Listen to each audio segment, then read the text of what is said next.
Welcome back on capital news Delhi. चलिए देखते हैं दिल्ली की 25 फटाफट बड़ी खबरें। साथ ही डेली खबरों से अपडेट रहने के लिए चैनल को सब्सक्राइब करने के साथ वीडियो को लाइक करें।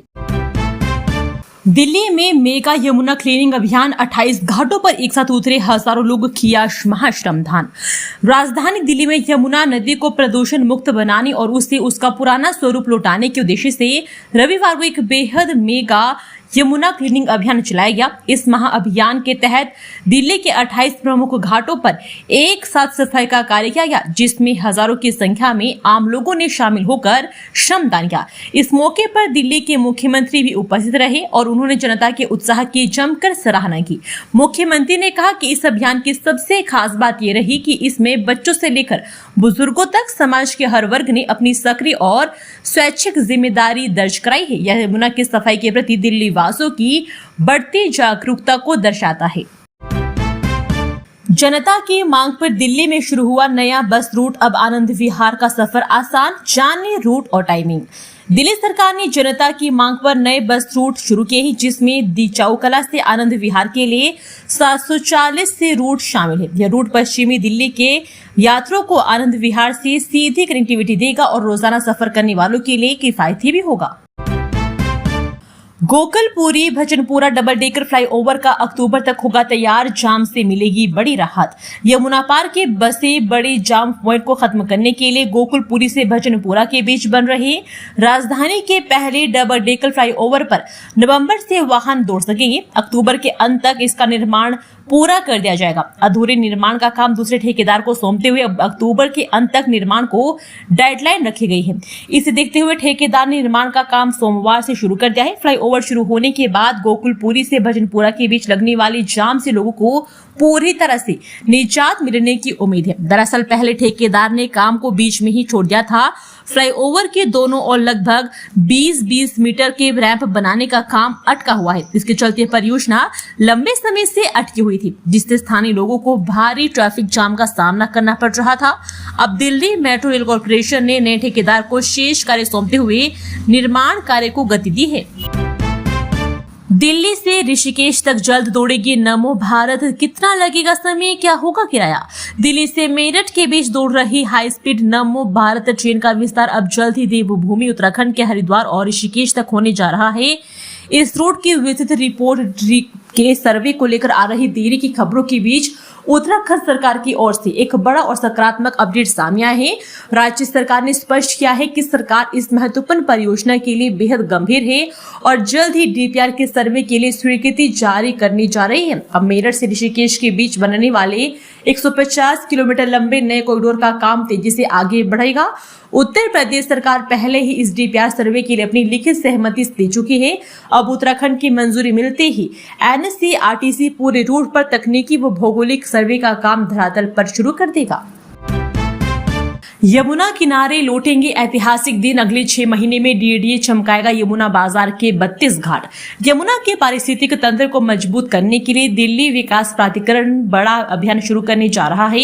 वह यमुना बाजार क्षेत्र में स्थित 32 ऐतिहासिक घाटों को पुनर्जीवित करेगा। इस महत्वाकांक्षी परियोजना को चरणबद्ध तरीके से अलग 6 महीने में भीतर धरातल पर उतारने की तैयारी पूरी कर ली गई है। एलजेटीए संधु के साथ हुई एक उच्च स्तरीय समीक्षा बैठक में डीडी ने इस पूरी कार्य योजना और अब तक की उपलब्धियों का खाका पेश किया है।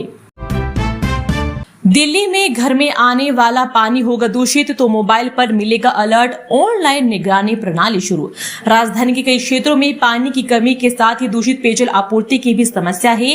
अक्सर लोग दूषित पेयजल को लेकर शिकायत करते हैं। इसके समाधान के लिए एआई आधारित ऑनलाइन निगरानी प्रणाली स्थापित करने की तैयारी है। इसका पायलट प्रोजेक्ट मालवीय नगर विधानसभा क्षेत्र के गुलमोहर पार्क क्षेत्र में शुरू किया गया है। इसके परिणाम की समीक्षा कर दिल्ली के अनेक क्षेत्रों में भी इस तरह की प्रणाली लगाई जाएगी। दिल्ली की 50% से अधिक पानी की पाइपलाइन 20 वर्ष से अधिक पुरानी है। क्षतिग्रस्त पाइपलाइन से कई क्षेत्रों में दूषित पानी की समस्या रहती है। इसके समाधान के लिए चरणबद्ध तरीके से पाइपलाइन बदलने की योजना तैयार की गई है। जल बोर्ड के अधिकारियों का कहना है कि कई बार पाइपलाइन क्षतिग्रस्त होने या अन्य कारणों से भी दूषित जल आपूर्ति की समस्या होती है। लंदन और न्यूयॉर्क की राह पर दिल्ली एनसीआर, दिल्ली और नोएडा एयरपोर्ट का कनेक्शन बदल देगा हवाई सफर का अंदाज। दिल्ली एनसीआर का एविएशन भविष्य दुनिया के सबसे बड़े आर्थिक केंद्रों लंदन और न्यूयॉर्क की राह पर चल रहा है। नोएडा इंटरनेशनल एयरपोर्ट के शुरू होने से आईजीआई को कोई नुकसान नहीं होगा, बल्कि ये दोनों मिलकर ठीक वैसे ही काम करेंगे जैसे लंदन में हीथ्रो, गैटविक और न्यूयॉर्क में JFK लोग ग्वाडिया करते हैं। विशेषज्ञों का कहना है कि लंदन और न्यूयॉर्क का इतिहास गवाह है कि जब किसी बड़े महानगर की आबादी और अर्थव्यवस्था बढ़ती है तो एक अकेला एयरपोर्ट नाकाफी हो जाता है। नोएडा और आईजीआई की यह जुगलबंदी दिल्ली एनसीआर को दुनिया का अलग बड़ा एविएशन कैपिटल बनाने के लिए पूरी तरह तैयार है। 2.3 करोड़ की हुई दिल्ली जनगणना के पहले फेज में बड़ा खुलासा, जाने अब आपके जिले में कितने लोग। दिल्ली में 14 जून को खत्म हुई जनगणना 2027 के पहले चरण में दिल्ली की आबादी 2.3 करोड़ पहुंच जाने के आंकड़े सामने आए हैं। इस चरण में मकानों की गणना 75,98,000 के पार पहुंची है। हालांकि अधिकारियों ने कहा कि आबादी के आंकड़े स्थायी नहीं है। फरवरी में होने वाली अंतिम जनगणना में ये सही आंकड़े सामने आएंगे। जनगणना के पहले चरण में गणना कर्मियों द्वारा किए गए सर्वे के अनुसार दिल्ली के 13 जिलों में 75,98,982 मकानों और 14,98,560 परिवारों का सर्वे किया गया। यह कार्य 45,683 हाउस लिस्टिंग ब्लॉक के माध्यम से किया गया और एक HLB में लगभग 180 मकान होते हैं। पहले चरण में पता चला है कि दिल्ली में 2,30,78,796 लोग सामान्य रूप से निवास कर रहे हैं। यमुना को स्वच्छ बनाने का मास्टर प्लान तैयार। अब मेट्रो स्टेशनों के साथ ही दिल्ली भर में खुलेंगे खास कलेक्शन सेंटर। यमुना को साफ करने के लिए सरकारी प्रयास के साथ ही आम नागरिकों की भागीदारी सुनिश्चित हुई जाएगी। प्रधानमंत्री नरेंद्र मोदी ने भी इसे जन आंदोलन बनाने का आह्वान किया था। इसे ध्यान में रखकर रविवार को दिल्ली में 28 घाटों पर सफाई अभियान चलाया गया। आने वाले दिनों में इस तरह के और कार्यक्रम आयोजित किए जाएंगे। नदी में खंडित मूर्तियों व भोजन सामग्री के विसर्जन, प्लास्टिक सहित अन्य कचरा जाने से रोकने की तैयारी शुरू की गई है। प्रधानमंत्री की निगरानी में यमुना की सफाई से संबंधित परियोजनाओं का काम चल रहा है। नियमित रूप से इसकी समीक्षा भी की जा रही है। पिछले दिनों केंद्रीय गृह मंत्री अमित शाह की अध्यक्षता में समीक्षा बैठक भी हुई थी। नमो भारत में यात्रा के दौरान क्यों नहीं लगता ही फोन कॉल, TRAI रिपोर्ट में खुली पोल। दिल्ली एनसीआर की मेट्रो और नमो भारत पर रैपिड रेल ट्रांजिट सिस्टम में सफर करने वाले लाखों यात्रियों को मोबाइल कनेक्टिविटी की बड़ी समस्या का सामना करना पड़ता है। ट्राई की एक रिपोर्ट ने नामी टेक्नोलॉजी कंपनियों की खामियों की पोल खोल दी है। यह सच सामने आया है कि भारतीय दूरसंचार नियामक प्राधिकरण के 490 किलोमीटर की कुल 15 मेट्रो और RRTS मार्गों पर ड्राइव टेस्ट के जरिए ट्राई ने टेलीकॉम कंपनियों से जल्द कवरेज बढ़ाने, कॉल ड्रॉप कम करने और स्पीड सुधारने की उम्मीद जताई है। ट्राई की सर्वे रिपोर्ट में सामने आया है कि MTNL का प्रदर्शन सबसे खराब रहा, जबकि जियो डाउनलोड स्पीड में आगे और एयरटेल अपलोड स्पीड में सर्वश्रेष्ठ रहा है। और ट्राई ने यह सर्वे अप्रैल 2026 में किया था। छात्र जान सकेंगे दिल्ली की विरासत बुकलेट में 23 प्रमुख स्मारकों की मिलेगी जानकारी। दिल्ली सरकार राजधानी में स्थित विरासत स्थलों को देखने के लिए बच्चों को प्रोत्साहित करेगी। इसे लेकर चौथी से छठी कक्षा के छात्रों के लिए बुकलेट बनाने का निर्णय लिया गया है। इसमें 3 विश्व धरोहरों सहित शहर भर के 23 प्रमुख स्मारकों की जानकारी होगी। इससे वे स्मारक यात्रा के दौरान उसके बारे में बेहतर तरीके से जान सकेंगे। शिक्षा विभाग के सहयोग से दिल्ली पर्यटन और परिवहन विकास निगम द्वारा तैयार किए जा रहे इस कार्यक्रम के 15 अगस्त के बाद शुरू होने की उम्मीद है। बच्चों को आकर्षित करने के लिए उन्हें एक पुरस्कार योजना से भी जोड़ा जाएगा, जो सभी 23 स्मारकों का भ्रमण कर वहां मिलने वाले स्टैम्प को अपने बुकलेट में लगाएंगे। उन्हें पुरस्कार के लिए हिस्सा लेने वालों में शामिल भी किया जा सकेगा। फिशिंग लिंक पर क्लिक करते ही खाते से उड़े 99,000। दिल्ली पुलिस ने राजस्थान से दबोचे 3 साइबर ठग। दिल्ली पुलिस के सरिता विहार जोन की टीमों ने एक साथ 2 अलग अलग मामलों में कामयाबी हासिल की है। एक तरफ पुराने मामले में प्रोक्लेम्ड ऑफिसर को गिरफ्तार किया गया है, वहीं दूसरी तरफ मात्र कुछ दिनों में 99,000 रुपए के साइबर फ्रॉड के मामले का पर्दाफाश कर 3 आरोपितों को राजस्थान से दबोच लिया गया। सरिता विहार पुलिस की टीम ने वरिष्ठ अधिकारियों के निर्देश पर गठित स्पेशल टीम के जरिए एक फरार आरोपी को गिरफ्तार कर लिया। आरोपी नितिन सिंह 45 वर्ष दिल्ली के विश्वास नगर का रहने वाला है। उस पर फर्श बाजार में मुकदमा दर्ज था। ट्रायल के दौरान उसे बीते 1 अप्रैल से कोर्ट ने द्वारा PO घोषित कर दिया था। आरोपी के खिलाफ कोई पुराना आपराधिक रिकॉर्ड नहीं है। NCRPB बैठक में बड़ा फैसला, छोटा नहीं होगा NCR BS 1, 2, 3 गाड़ियां होगी बंद, 2 माह में आएगा रीजनल प्लान 2041। दिल्ली एनसीआर को विकास पथ पर लाने के लिए आयोजित बहुप्रतीक्षित national capital region planning board की 42वीं बैठक मंगलवार को हुई। उक्त बैठक में कई अहम निर्णयों पर सहमति बनी। इस बीच एनसीआर क्षेत्र में सड़कों पर दौड़ रही BS 1, 2, 3 को सड़कों से हटाने पर सभी एकमत हुए। वहीं प्रदेश में BS 6 वाहनों को बढ़ावा देने की नीतियों को लागू करने पर सबने सहमति जताई। बैठक के संबंध में बोर्ड के अध्यक्ष और केंद्रीय मंत्री मनोहर लाल ने कहा, 2 माह के भीतर रीजनल प्लान 2041 को घोषित कर दिया जाएगा। दिल्ली में फ्रिज का कंप्रेसर फटने से 3 मंजिला इमारत में लगी आग, 12 लोगों को सुरक्षित बचाया। राजधानी दिल्ली में आग लगने की घटना लगातार होती जा रही है। होशरानी तुगलकाबाद एक्सटेंशन में आग लगने की घटना ने जहां 26 लोग जान गंवा चुके हैं और कई लोगों का अब भी इलाज चल रहा है। इस तरह की घटनाओं में दिल्ली पुलिस के जवानों ने बहादुरी दिखाते हुए कई लोगों की जान भी बचाई है।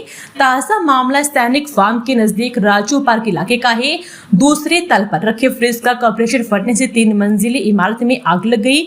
पुलिस व फायर ब्रिगेड ने न केवल आग पर काबू पाया बल्कि आग और धुएं में घिरे 12 लोगों को स्थानीय निवासियों की मदद से सुरक्षित भी बचाया। जब डांसिंग गर्ल के लिए पाकिस्तान ने लगाया था एड़ी चोटी का जोर, दोनों देशों के बीच हुई थी तीखी बहस।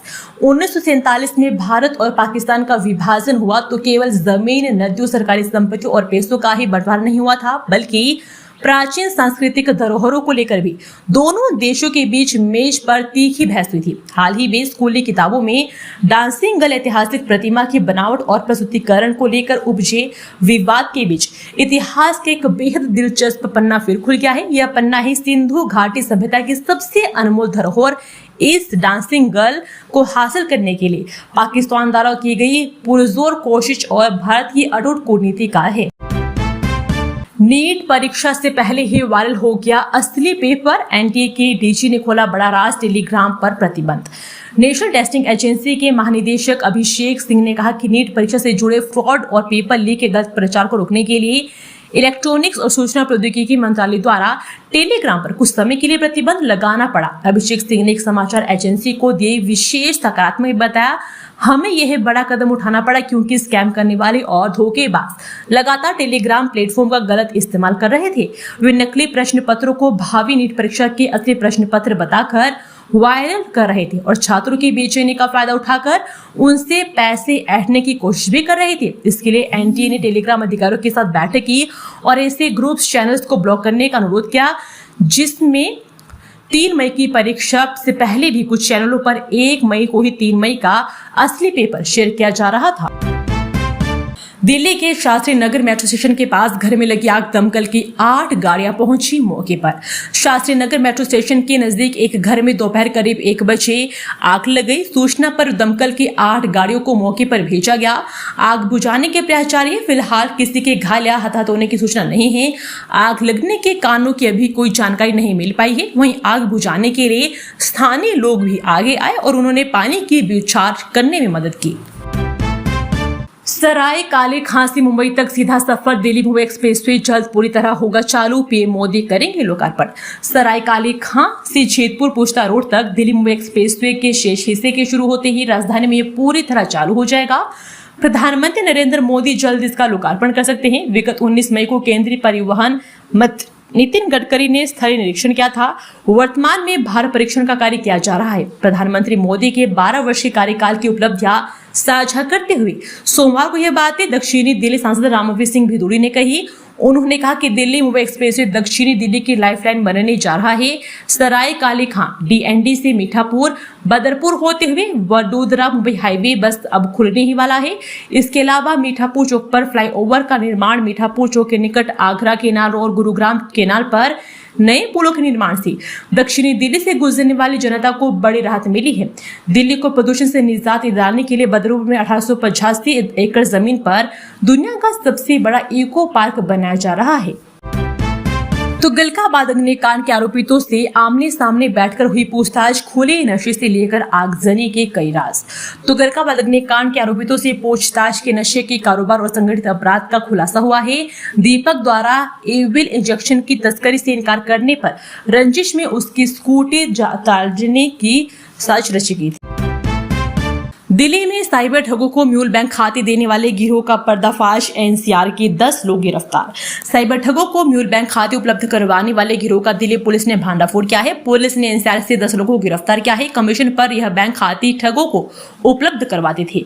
पुलिस ने आरोपितों के पास से 11 पीओएस मशीनें, 27 चेकबुक, 17 एटीएम कार्ड और 12 मोबाइल फोन बरामद किए हैं।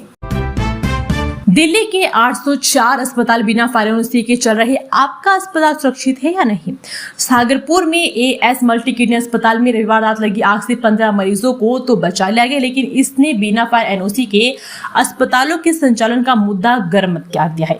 इस अस्पताल को फायर एनओसी नहीं मिली थी। दिल्ली के अस्पताल और नर्सिंग होम में जब कोई मरीज दाखिल होता है तो यह जिंदगी की उम्मीद लेकर आता है, मगर राजधानी के करीब 80% नर्सिंग होम की हकीकत यह है कि वे खुद इलाज की मोहताज ऐसी इमारतों में चल रहे हैं जो कभी भी हादसे का कारण बन सकती है। ऐसे में सवाल उठता है कि आप जिस अस्पताल जाते हैं वे कितना सुरक्षित है। हथियार तस्कर सलीम अहमद की अंतरिम जमानत पर एससी ने लगाई रोक। ट्रायल कोर्ट के आदेश को पुलिस ने दी थी चुनौती। हथियार तस्कर सलीम अहमद उर्फ सलीम पिस्टल को ट्रायल कोर्ट द्वारा दी गई अंतरिम जमानत पर दिल्ली हाईकोर्ट ने रोक लगा दी है। जून को जमानत देने के ट्रायल कोर्ट के आदेश को दिल्ली पुलिस ने हाईकोर्ट में चुनौती दी थी। ट्रायल कोर्ट के आदेश पर रोक लगाते हुए हाईकोर्ट ने सलीम अहमद को नोटिस जारी कर जवाब मांगा है। पुलिस ने दलील दी कि सलीम पिस्टल महाराष्ट्र संगठित अपराध नियंत्रण अधिनियम के तहत 2 मामलों में आरोपित है। पटियाला हाउस कोर्ट ने सलीम को 6 जून को जमानत दी थी, जिसे दिल्ली पुलिस ने हाईकोर्ट में चुनौती दी थी। मामले की सुनवाई करते हुए न्यायमूर्ति मधु जैन के पीठ ने ट्रायल कोर्ट के आदेश पर रोक लगाते हुए सलीम अहमद को नोटिस जारी किया है और मामले को 24 जून के लिए सूचीबद्ध कर दिया। विकासपुरी में खुला पश्चिमी दिल्ली का पहला आधार सेवा केंद्र। अब घर के पास मिलेगी सभी आधार सेवाएं।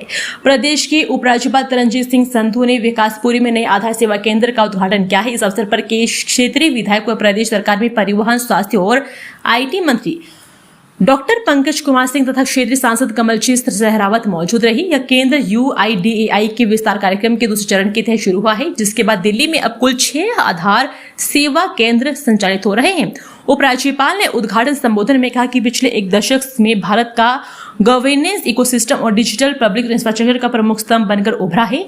इस टेक्नोलॉजी आधारित सुधार ने सार्वजनिक सेवा वितरण की अधिक पारदर्शी, जवाबदेह और सुलभ बनाया है। 16 साल तक रुपए दबाए बैठी रही सोसाइटी। अब कंज्यूमर फोरम ने 2 फ्लैट खरीदारों के पक्ष में दिया बड़ा आदेश। एनसीआर में समय पर भवन न मिलना और बिल्डर द्वारा लोगों को लंबे समय तक परेशान किए जाने के बीच दिल्ली राज्य उपभोक्ता विवाद निवारण आयोग ने भवन के कब्जे के संबंध में एक अहम निर्णय सुना है। फ्लैट पर कब्जा देने में 1.5 दशक की देरी के ऐसे ही एक मामले में आयोग गाजियाबाद के कोऑपरेटिव हाउसिंग सोसाइटी के 2 घर खरीदारों को 79.43 लाख ब्याज के साथ वापस करने का आदेश दिया है। इसके साथ ही अदालत ने 15 साल से ज्यादा समय पहले बुक किए गए फ्लैट का कब्जा न देने के कारण मानसिक परेशानी और कानूनी खर्च के लिए 5 लाख का मुआवजा भी देने का निर्देश दिया है। दिल्ली में 3 से 4 दिन तक यातायात रहेगा प्रभावित। पाइपलाइन की मरम्मत के चलते ट्रैफिक पुलिस ने जारी की एडवाइजरी। दिल्ली के आश्रम चौक के पास स्थित दिल्ली जल बोर्ड को 1200 मिलीमीटर व्यास वाली क्षतिग्रस्त पाइपलाइन की आपातकालीन मरम्मत के चलते सोमवार रात 10 बजे से यातायात व्यवस्था में बड़ा बदलाव किया गया है। यह मरम्मत कार्य अगले 3 से 4 दिनों तक चल सकता है। इस दौरान आश्रम और महारानी बाग के बीच रिंग रोड का कैरिजवे पूरी तरह बंद रहेगा।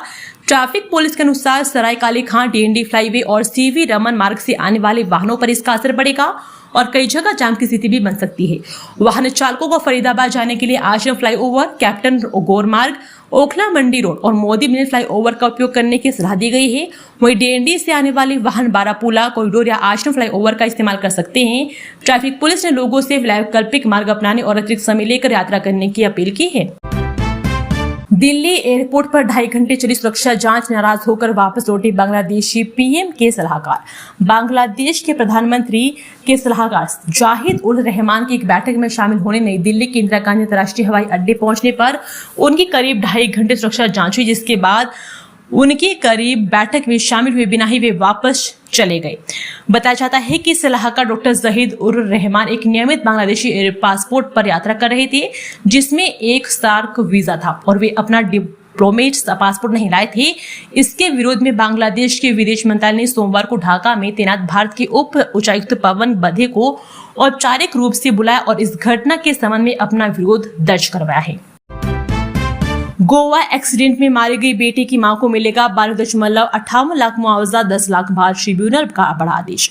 गोवा में दिसंबर 2016 में हुई दुर्घटना में मारी गई 28 साल की महिला की मां को मुआवजे के तौर पर 92.58 लाख रुपए मिलेंगे। दिल्ली वाहन दुर्घटना दावा न्यायाधिकरण ने आदेश दिया है कि एमसीटी के पीठासीन अधिकारी रीचा मनचंदा ने मेघा सहरावत की मां और उससे दायर अदवा याचिका पर सुनवाई के बाद मुआवजा देने का आदेश दिया है। एमएसीटी ने कहा कि रिकॉर्ड पर पेश किए गए साक्ष्य को देखते हुए याचिकाकर्ता साबित करने में सफल रहे कि मिनी बस के ड्राइवर की तेज और लापरवाह ड्राइविंग के कारण सड़क दुर्घटना में मृतका को जानलेवा चोटें आई है। दिल्ली में 650 करोड़ के दवा घोटाले में एसीबी का एक्शन, 35 डॉक्टरों से पूछताछ के बाद अब गिरफ्तारी अंजाद। दिल्ली सरकार के सेंट्रल प्रोक्योरमेंट एजेंसी में दवा और चिकित्सा उपकरणों की खरीद में 650 करोड़ का घोटाला मामले में एसीबी ने 2 हफ्ते के दौरान 35 डॉक्टरों व खरीद प्रक्रिया से जुड़े कर्मचारियों से पूछताछ कर चुकी है। इनसे खरीद प्रक्रिया से जुड़े दस्तावेज हासिल किए गए हैं। पूछताछ के बाद आरोपितों की गिरफ्तारी की प्रक्रिया शुरू कर दी गई है। एसीबी चीफ संयुक्त आयुक्त विक्रमजीत सिंह का कहना है कि मामले में बड़ी संख्या में स्वास्थ्य कर्मियों और संबंधित कर्मचारियों से पूछताछ किया जाना बाकी है, जिनसे पूछताछ कर ली गई है और उनके घोटाले में संलिप्तता पाई गई। उन्हें अब जल्द गिरफ्तार कर लिया जाएगा। पूर्वी दिल्ली में अवैध होटलों की मनमानी जारी, सर्वे से बचने के लिए होटल के बाहर से हटाए गए बोर्ड। प्रशासनिक सर्वे में बचने के लिए होटल संचालकों की साजिश अब बेनकाब हो रही है। बाहर से बोर्ड हटाकर अवैध होटलों को छिपाया जा रहा है, जबकि अंदर सुरक्षा नियमों की खुलेआम धज्जियां उड़ाई जा रही है। कई इमारतों में एक ही संकरा सा प्रवेश और निकास का रास्ता है, जो किसी भी आपात स्थिति में मौत का फंदा बन सकता है। इसके बावजूद बेखौफ संचालक न केवल नियमों को ठेंगा दिखा रहे हैं, बल्कि सर्वे टीम पर नजर रखने के लिए सीसीटीवी का सहारा लेकर कार्रवाई से बचने की चालें भी चल रहे हैं। ये लापरवाही नहीं, बल्कि लोगों की जान से खिलवाड़ है। होशानी हादसे के बाद दिल्ली सरकार ने होटल व अवैध निर्माण को रोकने के लिए सर्वे के आदेश दिए। सोमवार को दैनिक जागरण की टीम ने यमुना पार में होटल की स्थितियों का जायजा भी लिया। दिल्ली के नेहरू विहार में दिन दहाड़े गैंगवार 30 राउंड फायरिंग कर व्यापारी को उतारा मौत के घाट। नेहरू विहार क्षेत्र में सोमवार को दिन दहाड़े गैंगवार ने 3 बदमाशों ने ताबड़तोड़ गोला मारकर एक व्यापारी की हत्या कर दी। मृतक की पहचान राशिद के रूप में हुई है। बदमाशों ने अत्याधुनिक पिस्टल से 25 से 30 राउंड फायरिंग कर गोला चलाई। व्यापारी के सिर, चेहरे, पेट, कमर समेत शरीर के बाकी हिस्सों पर 12 गोलियां चली है। वारदात को अंजाम देने के बाद बदमाश हवाई फायरिंग करते हुए फरार हो गए। खजूरी खास थाने के कुख्यात बदमाश राजा मेवाती ने यह 6 माह पहले व्यापारी से रंगदारी मांगी थी। ना देने पर घर के बाहर गोला चलाई थी। गत 26 मई को कारोबारी की करीबी व दयालपुर थाना क्षेत्र के कुख्यात बदमाश नसीम व इसके गिरोह के बदमाशों ने राजा के ताबड़तोड़ गोला मारकर हत्या कर दी। आशंका है कि राजा गिरोह के बदमाशों को लग रहा था कि यह हत्या राशिद ने करवाई है, उसी का बदला लिया गया है। दोस्तों, वीडियो पसंद आया तो वीडियो को लाइक एवं चैनल को सब्सक्राइब कीजिए और कमेंट करके बताइए कि आप दिल्ली के किस जगह से इस वीडियो को देख रहे हैं। जय हिंद, वंदे मातरम।